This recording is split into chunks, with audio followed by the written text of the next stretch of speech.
Today we will make simple and nutritious ALOO PALAK, or potatoes and spinach. This is another recipe from our Ramadan series. Hello, I'm Masala Mama. We are on TikTok, where I post short recipes and helpful kitchen tips. Chalo, let's go!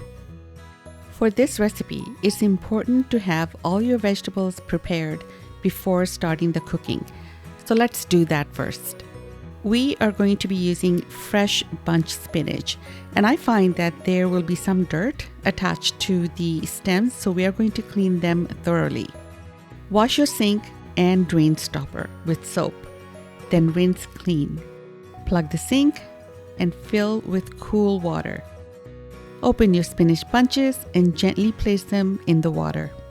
Do this with all the spinach you're going to be using. Gently spread the leaves around to shake loose any dirt. Let it sit like this for 5 minutes. This wait time will allow any dirt to fall to the bottom of the sink. If you want to avoid this step, you can buy pre-washed spinach. Grab a large colander and place it in the next sink or on a countertop with a bowl under the colander for any excess water that will drip into it. Remove the spinach from the water into the colander to drain. Remove gently without shaking the spinach too much in the water so it doesn't grab any floating dirt. Place all the spinach in the colander. I love how this looks like so much spinach, but it will cook down to 1/4 size. Now, we will clean out our spinach of any tough stems and damaged leaves. Grab a small bunch and start chopping the spinach leaves. Chopping the spinach makes it easier to cook them in a way that will ensure you're not biting on any large leaves.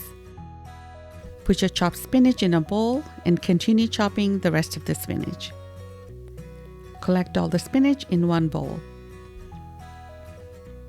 Let's set that aside while we prep our potatoes. I will chop the potatoes into 1-inch cubes. First, cut the potato lengthwise, then slice them into wedges. Then, turn the wedges and chop them into cubes. Place the potatoes in cool water while we start the cooking process. I like to use my non-stick wok. That way, I use less oil, but you can use any pot you like. Heat the pot on medium heat and add your oil. And look, only 3 spices. Who knew that this is even a possibility in my kitchen? Chili flakes, salt, and chicken bouillon cube. Crush the cube into the pot. Keep the heat on low. Add your freshly minced or ground garlic. Fry for about 15 seconds. And this next ingredient is going to make your vegetables smell and taste so good.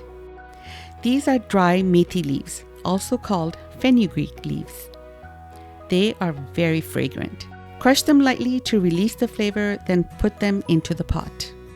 Lightly fry for 15 to 20 seconds. Make sure your heat is low. You don't want to burn anything at this point. If you feel your spices are drying out, then you can remove the pot from the heat or turn off your stove for a minute. Add your spinach and turn to coat them with the masala. Cover the pot and let the steam cook down the spinach. After a couple of minutes, remove the lid and continue turning the spinach in the pot. You want to avoid burning any leaves sitting at the bottom for too long. Finish adding the rest of the spinach.